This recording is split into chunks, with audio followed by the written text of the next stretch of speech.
और बच्चों एक बार फिर से आप सबका स्वागत है। लास्ट में हम लोग चर्चा कर रहे थे ग्रहों की गति के बारे में। हमने उसमें आपको गुरुत्वाकर्षण में पढ़ाया हुआ था, आपको गुरुत्वीय त्वरण के बारे में और उससे संबंधित कुछ प्रॉब्लम्स। आज हम लोग पढ़ रहे हैं केपलर के गति के ग्रहों की गति के संबंधी नियम। आपको पता होगा कि जो बॉडीज, जो भी आकाशीय पिंड सूर्य के चारों ओर चक्कर लगाते हैं वो ग्रह कहलाते हैं। All the heavenly bodies which revolves around the sun are called planets। ठीक है, और प्लैनेट के बारे में हमने आपको बता दिया पहले कि 8 ग्रह इस समय हमारे इस सौर मंडल में है। 9वां हम लोग एक्सेप्ट नहीं कर रहे इस समय, कुछ साल बाद फिर से वो अपनी कक्षा में आएगा तो उसको कंसिडर करा जाएगा। 15वीं शताब्दी में सबसे पहले कॉपरनिकस, नाम सुन लीजिएगा फिर से, 15वीं शताब्दी में सबसे पहले कॉपरनिकस नामक विद्वान ने, खगोल शास्त्री एस्ट्रोनॉमर हैं, उन्होंने ये सिद्ध किया था, ये बताया था कि सारे ग्रह सूर्य के चारों ओर रिवॉल्व करते हैं, सारे ग्रह सूर्य के चारों ओर चक्कर लगाते हैं। 16वीं शताब्दी में 16th सेंचुरी में गैलीलियो ने इस बात का समर्थन किया जो कॉपरनिकस ने बताई, यानी गैलीलियो ने सपोर्ट किया कि जी हां, सारे ग्रह जो हैं वो सूर्य के चारों ओर चक्कर लगा रहे हैं। इसके बाद टाइको ब्रेह, एक यूरोपियन एस्ट्रोनॉमर है, टाइको ब्रेह ने भी ये बताया कि भाई ये सारे ग्रह सूर्य के चारों ओर घूम रहे हैं और इनसे संबंधित कुछ नियमों के बारे में भी बात की है, चर्चा की है। इनके ऑब्जर्वेशन को, टाइको ब्रेह के ऑब्जर्वेशन को केपलर ने, जो एक जर्मन एस्ट्रोनॉमर थे, एक जर्मन विद्वान थे, ये खगोल विद्वान थे, टाइको ब्रेह के जो कॉन्सेप्ट थे उनको लेकर, जो ऑब्जर्वेशंस थे, उनके जो प्रेक्षण थे, उनको लेकर जॉन केपलर ने ग्रह की गति संबंधी 3 नियम प्रतिपादित किए। ठीक है, वो नियम इस प्रकार से हैं। फर्स्ट लॉ, जिसको कहा जाता है कक्षा का नियम। दूसरा लॉ है या सेकेंड लॉ है जिसको कहते हैं लॉ ऑफ ऑर्बिटल मोशन या लॉ ऑफ एरियल वेलोसिटी, कक्षीय चाल का या क्षेत्रीय चाल का नियम। और तीसरा नियम है लॉ ऑफ टाइम पीरियड यानी आवर्तकाल का नियम। पहला नियम बताता है, केपलर ने ग्रह के गति संबंधी 3 नियम दिए हैं। पहला नियम बताता है कि प्रत्येक ग्रह सूर्य के चारों ओर दीर्घ वृत्ताकार मार्ग में चक्कर लगाता है। Each planet revolves around the sun in almost elliptical orbit। प्रत्येक ग्रह सूर्य के चारों ओर दीर्घ वृत्ताकार मार्ग में चक्कर लगाता है और सूर्य नाभि पर होता है, सूर्य उसके फोकस पर होता है। आपको पता है कि इलिप्स में, दीर्घ वृत्त में 2 फोकस होते हैं, 2 नाभि होती हैं। तो जब ग्रह सूर्य के चारों ओर इलिप्टिकल पाथ में मूव करेगा, रिवॉल्यूशन करेगा, तो उस समय जो सन होगा वो किसी एक नाभि पर होगा, किसी एक फोकस पर होगा। ये पहला नियम है। ठीक है। दूसरा नियम है प्रत्येक ग्रह समान समय में समान क्षेत्रफल तय करता है। Each planet swept away equal area in equal time interval। प्रत्येक ग्रह समान समय में समान क्षेत्रफल तय करता है। या इसको इस तरह में लिख सकते हैं कि ग्रहों की क्षेत्रफलीय चाल नियत रहती है। ग्रहों की क्षेत्रफलीय चाल नियत रहती है, जिसको हमने dA/dt से यहां बताया हुआ है। क्षेत्रफलीय चाल यहां पर जो लिखी गई है वो है आपका dA/dt, मतलब एरिया अपॉन टाइम इंटरवल। ठीक है, ये जो वैल्यू है ये कांस्टेंट होगी। दूसरा नियम दोस्तों, दूसरा नियम कोणीय संवेग संरक्षण सिद्धांत पर आधारित है। मतलब दूसरे नियम के अंतर्गत जो भी प्लैनेट का कोणीय संवेग होगा वो हमेशा कांस्टेंट होगा, हमेशा नियत होगा। ठीक है, इसलिए हम बता रहे हैं कि दूसरा जो नियम है वो कोणीय संवेग संरक्षण सिद्धांत पर आधारित है। अब इसका क्या मतलब है? दूसरे नियम को इस रूप में भी बताया जा सकता है कि जो ग्रह सूर्य से अधिक दूरी पर होगा उसकी स्पीड, उसकी चाल उतनी ही दोस्तों कम होगी। जो ग्रह सूर्य से कम दूरी पर होगा उसकी स्पीड, उसकी चाल ज्यादा होगी। ठीक है, the speed of nearby planet from the sun will be high and speed of far away planet from the sun will be low. ठीक है, नजदीक होगा तो चाल ज्यादा होगी और दूर होगा तो चाल उसकी कम होगी। एक पिक्चर के द्वारा बता दें आपको।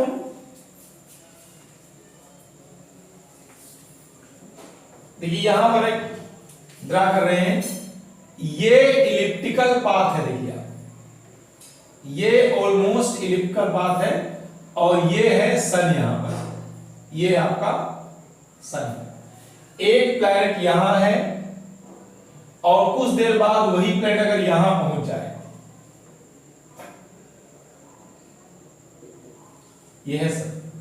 सपोज करो अभी ये ए पर था और ये ए डैश पोजीशन पर है, तो ये प्लैनेट सन के करीब है, तो इसकी स्पीड अगर हम बोल दें वी ए है और इसकी स्पीड बोल दे रहे हैं वी ए प्राइम है, तो ये सन के करीब है इसलिए इसकी स्पीड यहां पर क्या होगी? ज्यादा होगी इस वाले की अपेक्षा।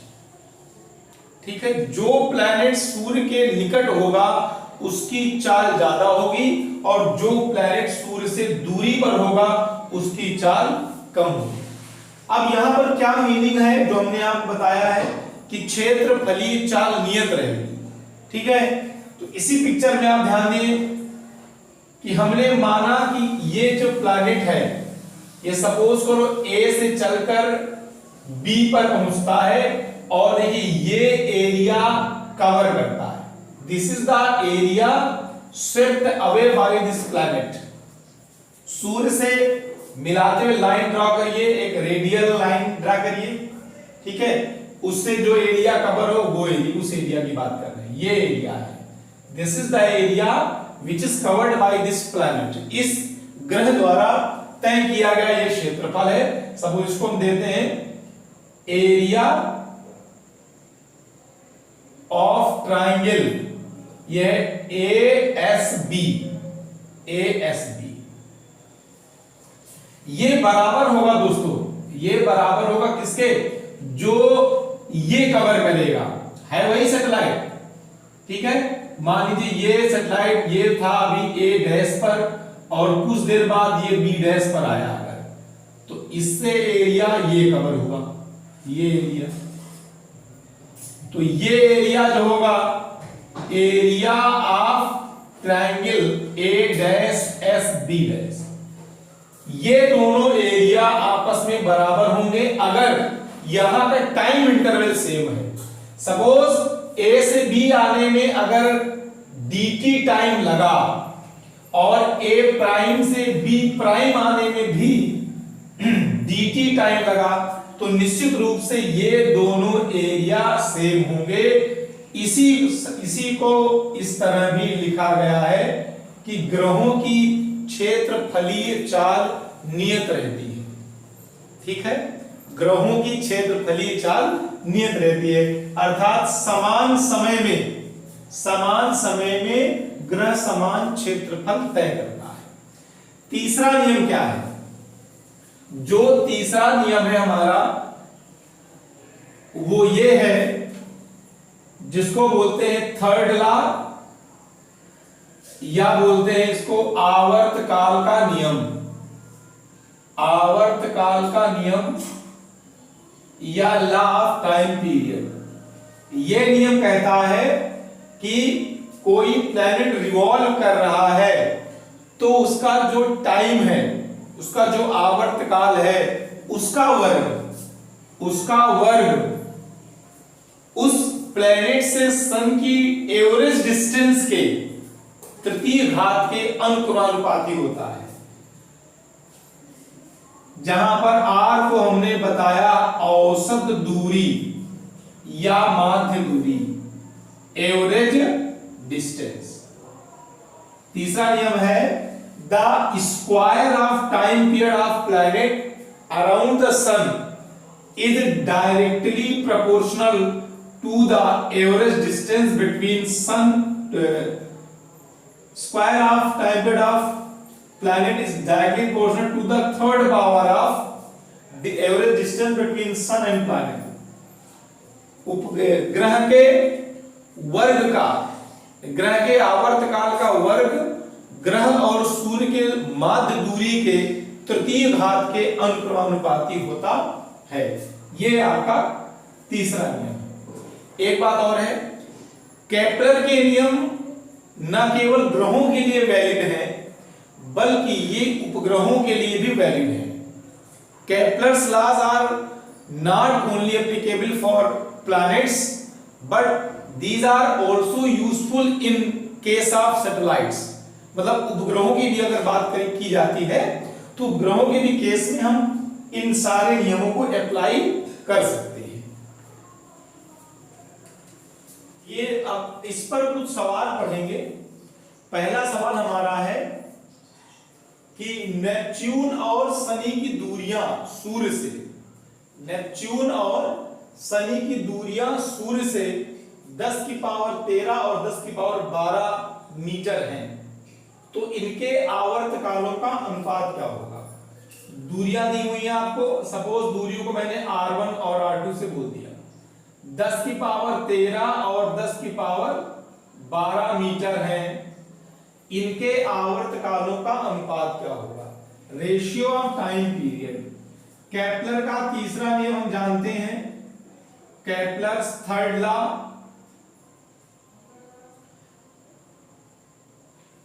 केपलर का तीसरा नियम अभी अभी बताया गया था, जो ये बताता है कि T square proportional R cube या T1 square by T2 square बराबर होगा R1 cube by R2 cube. और R1 है 10 की पावर 13 और R2 है 10 की पावर 12 और साथ में यहां पर लगा है क्यूब। ये यहां कैंसिल हो जाएगा, 10 की पावर क्यूब यानी 1000 बचेगा ये। और यहां स्क्वायर आप जब हटाएंगे तो उधर स्क्वायर रूट लग जाएगा, तो आएगा अंडर रूट 1000 रेशियो 1। इसको लिख सकते हैं 10 रूट 10 बाई 1। यही आपका रिक्वायर्ड आंसर है। ठीक है। दूसरा सवाल है हमारा कि ग्रह की त्रिज्या पृथ्वी की त्रिज्या की तुलना में दुगनी है, तो उस ग्रह का आवर्तकाल कितना है? ग्रह की त्रिज्या, कोई प्लैनेट हमारे पास है, उसकी त्रिज्या पृथ्वी की त्रिज्या की तुलना में दुगनी है। सपोज पृथ्वी की जो त्रिज्या है, हमारे अर्थ की जो त्रिज्या है वो हमने मान लिया सपोज R1 बराबर R। हमने माना पृथ्वी की त्रिज्या कितनी है? R1 बराबर R। और उस प्लेनेट की कितनी है? उस प्लेनेट की बात करो, उस ग्रह की बात करो, उस ग्रह की जो त्रिज्या है मान लो R2 है, और उस ग्रह की त्रिज्या पृथ्वी की त्रिज्या में कितनी है? दुगनी है, डबल है। तो R2 बराबर हो गया 2R। अब कहा गया है कि उस ग्रह का आवर्तकाल क्या है। आपको पता है कि पृथ्वी का आवर्तकाल 1 साल होता है। पृथ्वी सूर्य के चारों ओर 1 साल में चक्कर पूरा करती है, तो पृथ्वी का जो टाइम पीरियड है, जो आवर्तकाल है, वो 1 ईयर है, 1 ईयर है या 1 साल है। और हमें उस प्लेनेट का टाइम पीरियड निकालना है, उस ग्रह का आवर्तकाल निकालना है। तो रिलेशन हमारे पास आ गया T square proportional R cube. चाहे तो आप इसको डायरेक्टली कर सकते हैं। कैसे? यहां रेडियस आर थी, यहां 2R हो गई, यानी त्रिज्या यहां पर हो रही दुगनी। ठीक है। रेडियस पहले आर थी, कितनी की गई है? यहां डबल की गई है। तो आप आर के स्थान पर 2 रखो, 2 का क्यूब हो जाएगा 8। और यहां स्क्वायर जब हटेगा, जब स्क्वायर हटेगा तो ये आ जाएगा 2 रूट 2। यानी इसका मतलब ये हुआ कि अब जो टाइम पीरियड होगा, अब जो आवर्तकाल होगा वो 2√2 गुना हो जाएगा। किसका 2√2 गुना? पहले वाले का। पहले कितना था? 1 साल। अगर पहले आवर्तकाल 1 साल था, अगर पहले आवर्तकाल 1 साल था तो अब इतने गुना हो जाएगा। तो 1 साल का 2√2 गुना इतने गुना, तो अब इतने वर्ष इसका टाइम पीरियड होगा। और अगर आप वैल्यू रखें √2 की वैल्यू 1.4, तो बेटा आपका आंसर हो जाएगा 2.8 ईयर्स, 2.8 साल। अब वो प्लेनेट 2.8 साल में रिवॉल्व करेगा। अगला सवाल है कि पृथ्वी है, वो ये सूर्य है और ये ई पृथ्वी है, ये सूर्य के चारों ओर दीर्घवृत्ताकार मार्ग में घूम रही है। किस बिंदु पर चाल अधिकतम होगी? अभी हमने आपको बताया था कि जो बिंदु पृथ्वी सूर्य के करीब होगा वहां चाल सबसे ज्यादा होती है। तो यहां आप देखिए कि ए जो बिंदु है वो सी, बी और डी की तुलना में सबसे सूर्य के ज्यादा करीब होगा। इस लिहाज से इसकी पृथ्वी की स्पीड किस पॉइंट पे सबसे ज्यादा होगी? ए पॉइंट पे सबसे ज्यादा होगी। अगला सवाल है कि एक ग्रह है ए और दूसरा ग्रह है बी, ये दोनों सूर्य के चारों ओर रिवॉल्व कर रहे, घूम रहे हैं। तो ए का जो टाइम पीरियड है, मतलब जो टीए है, ए का आवर्तकाल टीए, ए का आवर्तकाल बी की तुलना में 8 गुना है। Time period of A is 8 times of time period of B. A का आवर्तकाल बी की तुलना में 8 गुना है। तो ए की दूरी सूर्य से बी की तुलना में कितनी गुनी होगी? ठीक है, फिर से दूरी और समय का संबंध आया तो फिर से आते हैं हम लोग केपलर के तीसरे नियम पर। केपलर्स थर्ड लॉ और केपलर का तीसरा नियम क्या है? T square proportional R cube. बेटा एक बात ध्यान देने वाली है कि यहां पर टाइम पीरियड कितने गुना हो रहा है? 8 गुना हो रहा है। तो आपको क्या करना है? टाइम पीरियड की जगह 8 रखना है। ध्यान दीजिए, टाइम पीरियड दिया है, सीधी बात है कि ए का आवर्तकाल बी की तुलना में 8 गुना है, तो आप टाइम पीरियड की जगह 8 रखिए। जब आप यहाँ 8 रखेंगे इसका स्क्वायर हो जाएगा और प्रोपोर्शन आएगा आर क्यूब, और 8 का स्क्वायर कितना होता है? 64 proportion R cube. R cube proportion कितना है बेटा? आर क्यूब प्रोपोर्शन आया 64, तो आर प्रोपोर्शन आया 64 का घनमूल। 64 का क्यूब रूट कितना होता है बेटा? 4 होता है। 4 चौको 16 चौको 64। तो जब ए का आवर्तकाल 8 गुना होगा तो ए की रेडियस भी कितनी होगी? 4 गुनी हो जाएगी। यानी हम लिख सकते हैं कि ए की त्रिज्या उस लिहाज से बी की त्रिज्या की कितनी होगी? 4 गुनी होगी। तो आपका सही जवाब क्या है? 4 गुनी। ठीक है, अगला सवाल है कि दो ग्रह हैं, इनकी सूर्य से माध्य दूरियां d1 और d2 हैं और इनकी आवृत्तियां n1 और n2 हैं। दूरियां कितनी दी है बेटा? दूरियां जो हम r मानते हैं, इसने d बता दिया है, r1 r2 को दिया d1 d2, और आवृत्तियां दी है, फ्रीक्वेंसी दी है बेटा। इनकी आवृत्तियों दी गई है, फ्रीक्वेंसीज दी है इसकी n1 और n2। ठीक है, तो पूछा है कौन सा रिलेशन सही होगा? तो हम सब जानते हैं कि T square proportion R cube, फिर से केपलर का तीसरा नियम, T square proportion R cube है। और आप सबको पता है, इसको ऐसे भी लिख सकते हैं, आपने पढ़ा है कि आवर्तकाल होता है 1 आवृत्ति, यानी n बराबर 1/n, टी की जगह पर 1/n लिख सकते हैं। आवृत्ति है, आवर्तकाल होता है ना 1/आवृत्ति, तो यहां पर आप लिख सकते हैं 1/n। अब 1/n का स्क्वायर लिखें, प्रोपोर्शनल आर क्यूब। बेटा ये आ जाएगा 1/n square proportional R cube. जब इसको हम लिखेंगे r1 स्क्वायर, या इसको ऐसे लिख दीजिए, इसको इधर ले जाइए तो n स्क्वायर आर क्यूब बराबर आ जाएगा constant, n square R cube बराबर कांस्टेंट, या n1 स्क्वायर r1 क्यूब बराबर ठीक है, ऐसे लिख सकते हैं ना, जैसे आपने पढ़ा था कि PV बराबर कभी कांस्टेंट लिखा हो तो इसको लिख सकते हैं P1 V1 बराबर P2 V2। ऐसे यहां पर लिखा है n स्क्वायर r क्यूब बराबर कांस्टेंट है तो n1 स्क्वायर r1 क्यूब बराबर n2 स्क्वायर r2 क्यूब, यही आपका सही ऑप्शन होगा। देखिए अगला भी वैसा ही क्वेश्चन है कि यदि पृथ्वी और सूर्य के बीच की दूरी को आधी कर दी जाए तो एक साल में कितने दिन होंगे।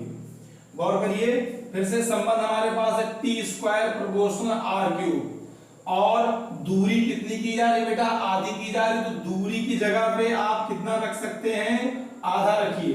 जब आप दूरी की जगह आधा रखेंगे तो ये 1/2 का क्यूब बन जाएगा, और 1/2 का क्यूब होगा 1/8, यहाँ टी स्क्वायर, यहाँ टी प्रोपोर्शन निकालेंगे तो ये 1/√8 आ जाएगा। 1/√8 को लिख सकते हैं आप √8/8, या इसको लिख सकते हैं 2√2, तो ये आएगा √2/4। √2 का मान रखेंगे 1.4/4, इतने टाइम्स हो जाएगा, इतने गुना हो जाएगा। अब जो आवर्तकाल होगा वो इतने गुना हो जाएगा। आपको पता है कि फिलहाल पृथ्वी सूर्य का चक्कर 1 वर्ष में लगाती है, ठीक है। जब दूरी आपने आधी कर दी तो अब इतने गुने टाइम में लगाएगी, यानी अब चक्कर लगाने का समय कितना होगा, अब चक्कर लगाने का समय हुआ इतना गुना, यानी 1 साल का 1/4 टाइम्स, इतना गुना कर दिया, इतने साल हो जाएंगे।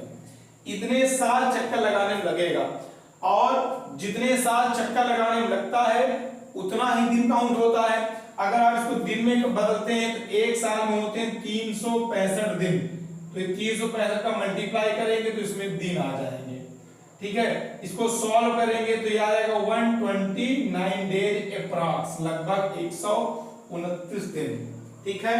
तो जब सूर्य और पृथ्वी के बीच की दूरी आधी की जाएगी तो 1 साल में 129 दिन ही बचेंगे, या पृथ्वी सूर्य का चक्कर 129 दिन में ही लगा लेगी जब आप दूरी को आधी करते हैं। यहां से एक और क्वेश्चन ऐसे बनता है कि अगर सूर्य और पृथ्वी के बीच की दूरी को 1/4 किया जाए, 1/4 किया जाए, तो अब पृथ्वी सूर्य का चक्कर कितने समय में लगाएगी, या फिर अब 1 साल में कितने दिन होंगे। तो यदि आप पृथ्वी और सूर्य के बीच की दूरी को 1/4 करते हैं, 1/4 करते हैं, तब पृथ्वी सूर्य का चक्कर 46 दिन में लगाएगी, या 1 साल में तब 46 दिन ही बचेंगे, ठीक है। तो लगाने का बिल्कुल यही तरीका है उस सवाल का भी। अगर आप चाहें यहाँ 1/2 की जगह 1/4 रखिए, then using this process you will get the right answer 46 approx, लगभग 46 दिन। क्लियर है, ये बहुत ही महत्वपूर्ण क्वेश्चन है, कई बार ये पूछा जा चुका है, इस बात को ध्यान रखिए। आज का सेशन मित्रों इतना ही है, अगले सेशन में नए सवालों के साथ फिर हाजिर होऊंगा। बहुत बहुत धन्यवाद, थैंक यू, जय हिंद।